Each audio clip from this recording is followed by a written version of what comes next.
as I think you know, for the last 25 years, we have taken our thinking and put them in algorithms. And so we make decisions.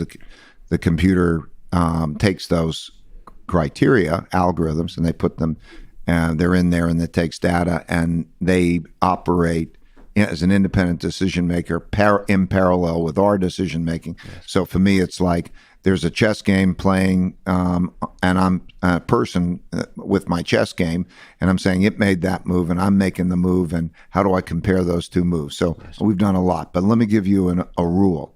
If the future can be different from the past, and you don't have deep understanding, you should not rely on AI. Okay? Those two things. Deep understanding of the cause-effect relationships that are leading you to place that bet in anything. Okay? Anything important. Let's say if it was do surgeries, and you would say, how do I do surgeries?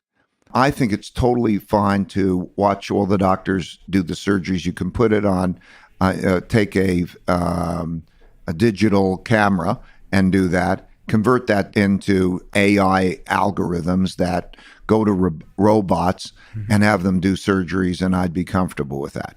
Because if it keeps doing the same thing over and over again, and you have enough of that, that would be fine, even though you may not understand the algorithms, because if the thing's happening over and over again and you're not asking, the future would be the same. Yes. That appendicitis or whatever it is will be handled the same way the surgery, that's fine. However, what happens with AI is, for the most part, is it takes a lot of data, and it, with a high enough sample size, and then it puts together its own algorithms. Okay, there are two ways you can come up with algorithms. You can either take your thinking and express them in algorithms, or you can say, put the data in and say, what is the algorithm? That's machine learning. Yeah. And when you have machine learning, it'll give you equations which quite often are not understandable. Yes. If you would try to say, okay, now describe what it's telling you, it's very difficult to describe, and so they can escape understanding. And so it's very good for doing those things that could be done over and over again if you're watching and you're not taking that. But if the future is different from the past, and you have that, then if the future is different from the past and you don't have deep understanding, you're going to get in trouble. And so that's the main thing. As far as AI is concerned, AI and let's say computer replications of thinking in various ways, I think it's particularly good for processing. But the notion of what you want to do is better most of the time determined by the human mind. What are the principles? Like, okay, how should I raise my children? It's going to be a long time before AI, you're going to say it has a good enough judgment to do that. Who should I marry? All of those things. Maybe you can get the computer to help you, but if you just took data and do machine learning, it's not going to find it. If you were to then take what are my criteria for any of those questions, and then say put them into an algorithm, and you'd be a lot better off than if you took AI to do it. But by and large, the mind should be used for inventing and those creative things, and then the computer should be used for processing, because it could process a lot more information, a lot faster, a lot more accurately, and a lot less emotionally. So any notion of thinking in the form of processing type thinking should be done by a computer, and anything that is in the notion of doing that other type of thinking should be operating with the brain, operating in a way where, you can say, that makes sense. The process of reducing your understanding down to principles is kind of like the process, the first one you mentioned, type of AI algorithm, where you're encoding your expertise. You're trying to write a program. The human is trying to write a program. How do you think that's attainable? The process of reducing principles to a computer program, or when you think about principles, is there still a human element that's not reducible to an algorithm? My experience has been that almost all things, including those things that I thought were pretty much impossible to express, I've been able to express in algorithms, but that doesn't constitute all things. So you can express far more than you can imagine you'll be able to express. So I use the example of, okay, it's not how do you raise your children? Okay, you will be able to take it one piece by piece.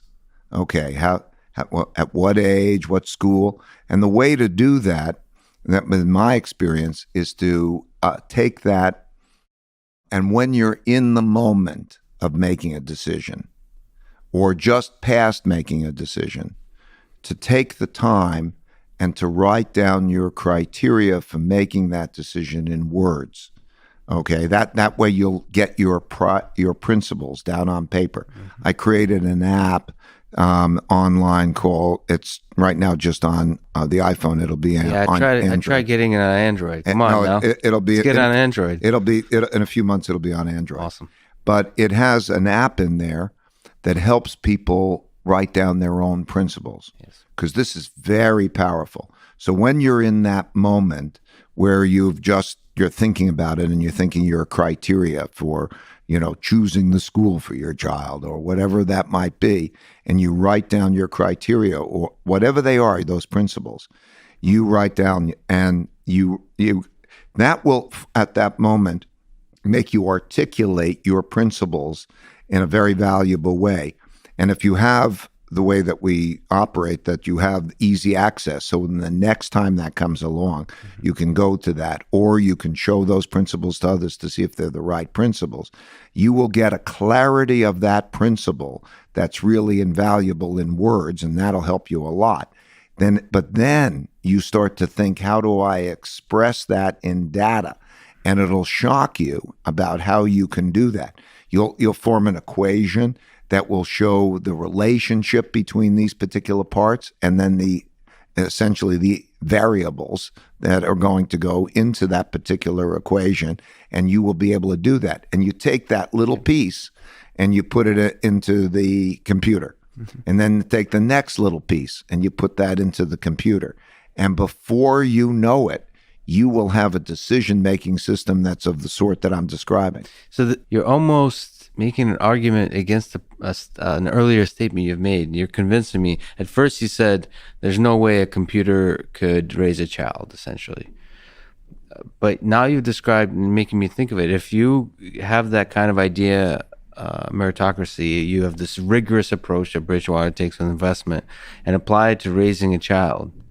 It feels like through the process you just described, we could, as a society, arrive at a set of principles for raising a child and encode it into a computer.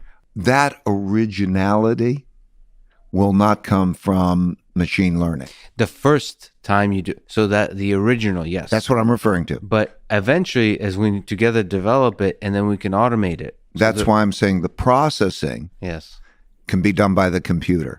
So we're saying the same thing. We're not inconsistent. We're saying the same thing, that the processing of that information in those algorithms can be done by the computer in a very, very effective way. You don't need to sit there and process and try to weigh all those things in your equation and all those things. But that notion of, okay, how do I get at that principle? And you're saying you'd be surprised yes, you how can much do you that. can express. That's right. You can do that.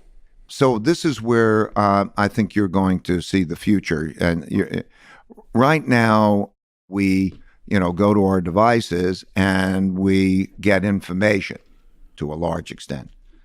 And then we get some guidance. We have our GPS and the like. In my opinion, principles. I want to emphasize that. You write them down. You've got those principles. They will be converted into algorithms for decision making.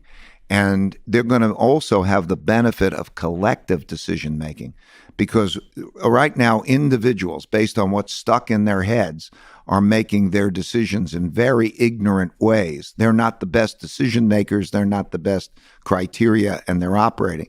When those principles are written down and converted into algorithms, it's almost like you'll look at that and follow the instructions, and it'll give you better results.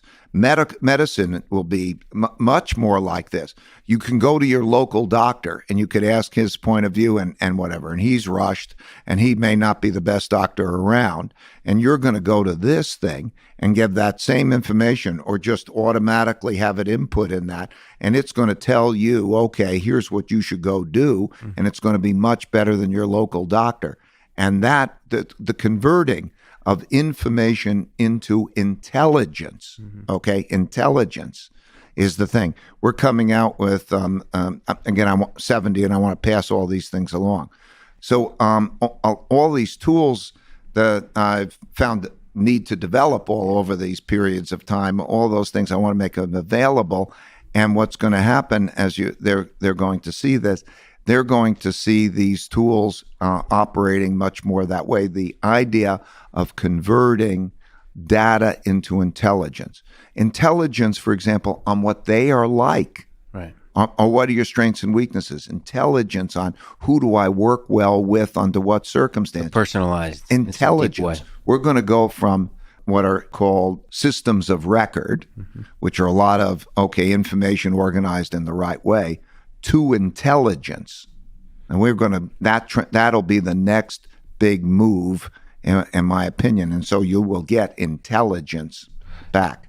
And that intelligence comes from reducing things down to principles into... That's how it happens.